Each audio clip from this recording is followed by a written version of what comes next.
Hello everybody, welcome to my channel.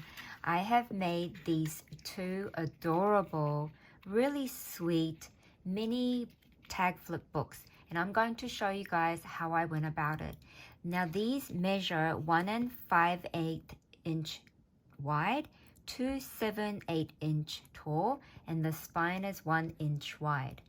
I have selected many different pattern papers from the Poppy and Pear collection, and I absolutely think that these really will be a wonderful Happy Mail gift idea. Now these are really wonderful things to just look at.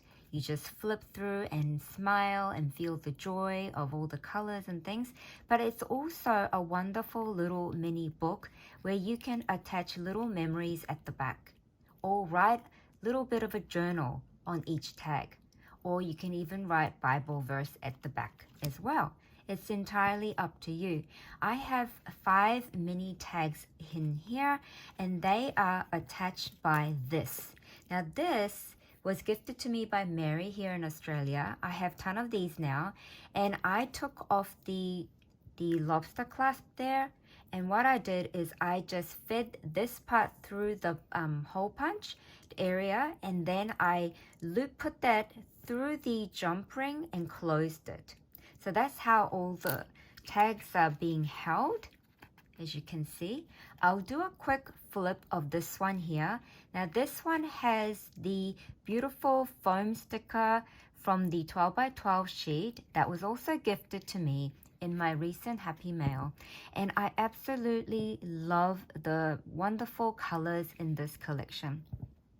This one has the envelope with the pear images on it, so I decided to include some pear things in here also. This is my first tag, so when you open it up, it looks like this. This is my first tag. I got to use little tiny sticker pieces as well.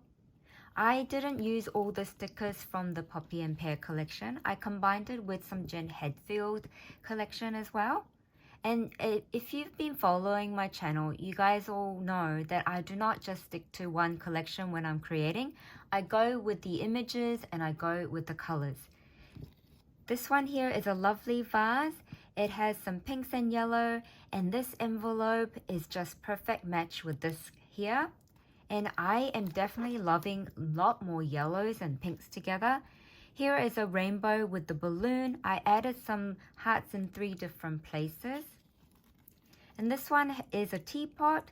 Now instead of leaving the middle part of this flower blank, I put the teacup there as part of the flower and some little hearts. And then this is the pear with the rainbow, and this rainbow color matches the pear color so nicely. And it's like this. So that's my first one there. Now I have stitched the cover all around, but if you don't have a sewing machine, you do not have to do that. It'll still look wonderful. It just makes me happy to do the stitching, and I'm used to it. I have been crafting for many years now, and I really enjoy the added look of the stitching, and that's why I do it, but you do not have to do that at all. This is my next one here. There was this lovely pink tea shop on the 12 by 12 foam sheet, and I definitely had to feature that on my front cover. And this has more of a pinky tone. So when you open it up, it looks like this. There is this lovely teapot. I also added some purple ones to match the blue flower. And then the next page is like this. It says, "Hooray for the weekend." And here I have layered the label piece with a ticket piece, and I also added a foam sticker behind this clear sticker so you can see the images really nice and crisp. So it says, "Dear future, I am ready." I added another puffy sticker up there to match this flower here. And then here is a dog waiting outside the tea shop for the owner, and he's also holding the balloon with the rainbow. And if you guys are new to my channel, I love anything to do with rainbow. I love all the colors of the rainbow, and whenever I can, I will incorporate little touches of rainbow if I can. This is my final tag piece in this little mini tag flip book, and I have included this is such a beautiful image that was in the sticker book of the Poppy and Pear collection, and I have finished it off by adding these enamel stickers here. Absolutely love how this looks. It is just such a sweet little gift. I mean, you can make so many of these and like even put it in a box. You can add further decorations to the spine if you wanted to, or you can leave it blank so that your future recipient can add further touches themselves. But it's such a sweet little gift, and I'm going to now show you how to go about it.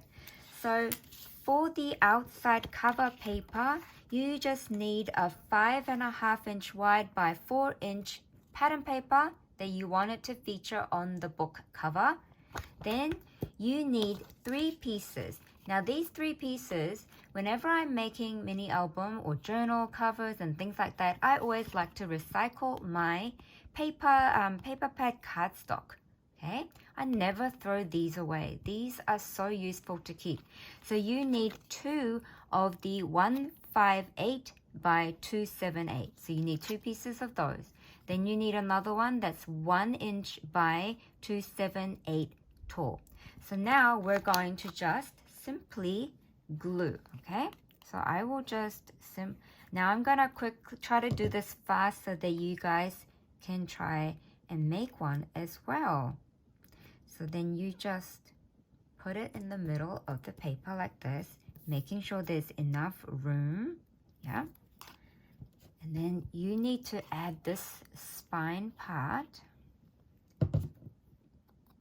Now don't glue it right against it, just leave a little gap. Just leave a little gap because you need to fold. So just leave a little gap like that, and then you add the other piece. I have to find some better glue, I say. This one I just got from somewhere nearby, but it's really wet, so it kind of moves a lot, so I have to be very careful. Now, when you have glued it like this, so it'll be like this, right? You let it dry for a bit.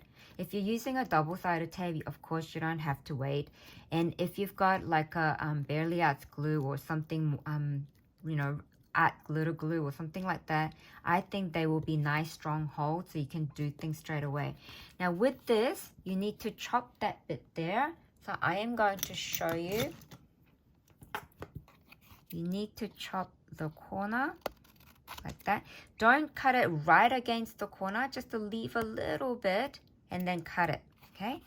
So then you're gonna cut, and you're gonna cut, and then you're gonna cut like this. So then it'll be like this. Then you just have to fold and fold, and then fold like this, fold like this. Now this is where I took it to the sewing machine. I took it to the sewing machine, and then I just stitched all 4 sides. That's what I did. But if you're not gonna do the stitching, you just have to glue these bits down, right? So then you would just simply add your double-sided tape or glue, and you would just simply glue it down. Now I'm not gonna glue all the 4 sides, this is like a quick tutorial to show you how I went about it. Now that little gap is gonna help you fold your book cover nicely. See? It's gonna help you fold the book nicely. Then, once you've glued down all 4 sides, you want to use the inside cover. The inside cover paper is going to measure 4¼ inch wide and 278 inch tall, and that you're going to glue down like this. Now when you're gluing it down, don't try to glue it flat like this. Don't do that, because you want to be able to fold the book cover like this. So if I were you, I would glue this bit first, and then glue it down like this, right? Then make sure it's really on there. Then you need to fold your front part like this to make sure. Then you glue this part here. Then you glue that section down and you make sure it's really on there. Then you fold this part. Then you glue the rest of this part here down. Then you will be having your first mini book cover done. Okay? Right? So that's how I went about it. Then for the inside tags, you need 5 pieces. You can even do 6 if you'd like, I'd say. I think there is enough room to do 6 for the 1-inch spine. And if you don't use the foam tapes to layer like how I did, and if you just glue things down without foam tapes, without adding dimension, you could probably add a lot more tags inside as well. So my tags measure 1.5 inch wide and 2 6/8 inch tall. And I just covered front and back. I did it with the same pattern paper, but you do not have to do same pattern paper. It's entirely up to you. You choose the patterns that you want to use that matches your book cover paper colors or whichever theme you want to go with. It doesn't have to be all purpley and blue like how I've chosen here. I did it like this because my front cover is going to actually have this image of this flower shop. So I chose this pattern paper from the Poppy and Pear, and I'm gonna glue this on top like this. So that's gonna be my front cover, and that's gonna be my side, and my back's gonna look like that. So it's like the shop has many trees surrounding. That's how I wanted it to be. So then once you have done your tags, you punch a hole in the middle towards the top, and then you take one of the tag pieces and you put it against, well, this is going to be glued, right? Obviously when it's finished. You take your piece against the back, and then you sort of like see where you want the holes to be punched. So you sort of like put it against it. Then you use your crocodile or little hole puncher that you have, whatever hole puncher that you have, and you punch it through the same spot. Okay?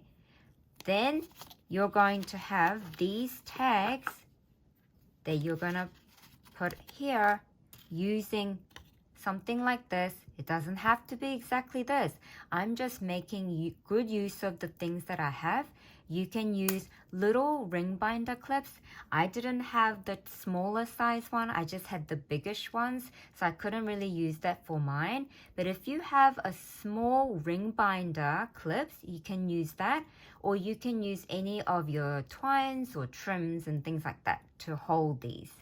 But I really like the way I have done it like this.